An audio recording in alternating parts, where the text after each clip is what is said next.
So in college, I was a government major, which means I had to write a lot of papers. Now, when a normal student writes a paper, they might spread the work out a little like this. So, you get started maybe a little slowly, but you get enough done in the first week that with some heavier days later on, everything gets done and things stay civil. And I would want to do that like that. That would be the plan. I would have it all ready to go, but then actually the paper would come along, and then I would kind of do this. And that would happen every single paper. But then came my 90-page senior thesis, a paper you're supposed to spend a year on. I knew for a paper like that, my normal workflow was not an option. It was way too big a project. So I planned things out, and I decided I kind of had to go something like this. This is how the year would go. So I'd start off light, and I'd bump it up in the middle months. And then at the end, I would kick it up into high gear. It's just like a little staircase. How hard could it be to just walk up the stairs? No big deal, right? But then, funniest thing happened. Those first few months, they came and went, and I couldn't quite do stuff. So we had an awesome new revised plan. But then those middle months actually went by, and I didn't really write words. And so we were here. And then 2 months turned into 1 month, which turned into 2 weeks. And one day I woke up with 3 days until the deadline, still not having written a word. And so I did the only thing I could. I wrote 90 pages over 72 hours, pulling not one but 2 all-nighters. Humans are not supposed to pull 2 all-nighters. Sprinted across campus, dove in slow motion, and got it in just at the deadline. I thought that was the end of everything. But a week later, I get a call. And it's the school. And they say, "Is this Tim Urban?" And I say, "Yeah." And they say, "We need to talk about your thesis." And I say, "Okay." And they say, "It's the best one we've ever seen."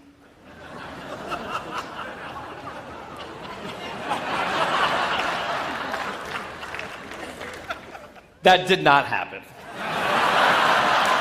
It was a very, very bad thesis. I just wanted to enjoy that one moment when all of you thought, "This guy is amazing." No, it was very, very bad. Anyway, today I'm a writer, blogger guy. I write the blog Wait, But Why? And a couple of years ago, I decided to write about procrastination. My behaviors always perplexed the non-procrastinators around me, and I wanted to explain to the non-procrastinators of the world what goes on in the heads of procrastinators and why we are the way we are. Now, I had a hypothesis that the brains of procrastinators were actually different than the brains of other people. And to test this, I found an MRI lab that actually let me scan both my brain and the brain of a proven non-procrastinator, so I could compare them, and I actually brought them here to show you today, and I want you to take a look carefully to see if you can notice a difference. And I know that if you're not a trained brain expert, it's not that obvious, but just take a look, okay? So here's the brain of a non-procrastinator. Now, here's my brain.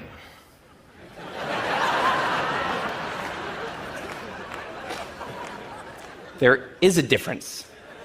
Both brains have a rational decision maker in them, but the procrastinator's brain also has an instant gratification monkey. Now, what does this mean for the procrastinator? Well, it means everything's fine until this happens. So the rational decision maker will make the rational decision to do something productive, but the monkey doesn't like that plan. So he actually takes the wheel, and he says, "Actually, let's read the entire Wikipedia page of the Nancy Kerrigan-Tanya Harding scandal, because I just remembered that happened. Then we're going to go over to the fridge. We're going to see if there's anything new in there since 10 minutes ago. After that, we're going to go on a YouTube spiral that starts with videos of Richard Feynman talking about magnets and ends much, much later with us watching interviews with Justin Bieber's mom. All of that's going to take a while, so we're not going to really have room on the schedule for any work today. Sorry. Now, what is going on here? The instant gratification monkey does not seem like a guy you want behind the wheel. He lives entirely in the present moment. He has no memory of the past, no knowledge of the future, and he only cares about two things: easy and fun. Now, in the animal world, that works fine. If you're a dog and you spend your whole life doing nothing other than easy and fun things, you're a huge success. And to the monkey, humans are just another animal species he has to keep well slept, well fed, and propagating into the next generation, which in tribal times might have worked okay. But if you haven't noticed, now we're not in tribal times. We're in an advanced civilization, and the monkey does not know what that is, which is why we have another guy in our brain, the rational decision maker, who gives us the ability to do things no other animal can do. We can visualize the future. We can see the big picture. We can make long-term plans. And he wants to take all of that into account. And he wants to just have us do whatever makes sense to be doing right now. Now, sometimes it makes sense to be doing things that are easy and fun, like when you're having dinner or going to bed or enjoying well-earned leisure time. That's why there's an overlap. Sometimes they agree. But other times, it makes much more sense to be doing things that are harder and less pleasant for the sake of the big picture, and that's when we have a conflict. And for the procrastinator, that conflict tends to end a certain way every time, leaving him spending a lot of time in this orange zone, an easy and fun place that's entirely out of the make sense circle. I call it the dark playground. Now, the dark playground is a place that all of you procrastinators out there know very well. It's where leisure activities happen at times when leisure activities are not supposed to be happening. The fun you have in the dark playground isn't actually fun because it's completely unearned, and the air is filled with guilt, dread, anxiety, self-hatred, all those good procrastinator feelings. And the question is, in this situation, with the monkey behind the wheel, how does the procrastinator ever get himself over here to this blue zone? A less pleasant place, but where really important things happen. Well, it turns out that the procrastinator has a guardian angel, someone who's always looking down on him and watching over him in his darkest moments, someone called the panic monster.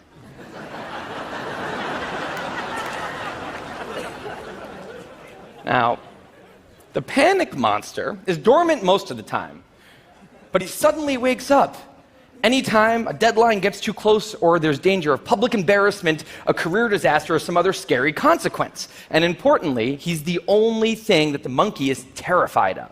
Now, he became very relevant in my life pretty recently because the people of TED reached out to me about 6 months ago and invited me to do a TED Talk.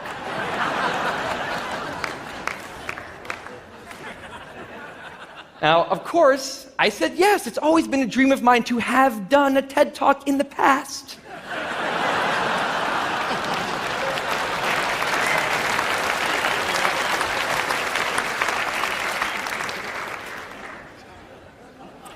But in the middle of all this excitement, the rational decision maker seemed to have something else on his mind. He was saying, are we clear on what we just accepted? Do we get what's going to be now happening one day in the future? We need to sit down and work on this right now.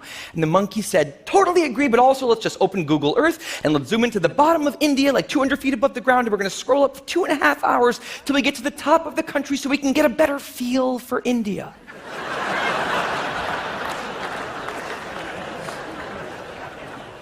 So that's what we did that day. As 6 months turned into 4, and then 2, and then 1, the people of TED decided to release the speakers. And I opened up the website, and there was my face staring right back at me, and guess who woke up? So the panic monster starts losing his mind, and a few seconds later, the whole system's in mayhem.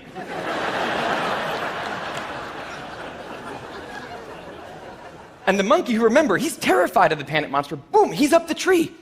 And finally, the rational decision maker can take the wheel and I can start working on the talk. Now, the panic monster explains all kinds of pretty insane procrastinator behavior, like how someone like me could spend 2 weeks unable to start the opening sentence of a paper and then miraculously find the unbelievable work ethic to stay up all night and write 8 pages.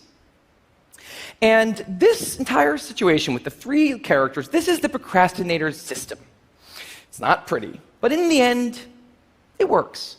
And this is what I decided to write about on the blog just a couple years ago. Now, when I did, I was amazed by the response.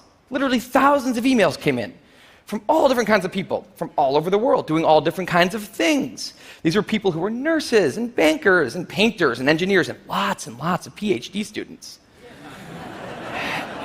And they were all writing saying the same thing. I have this problem too.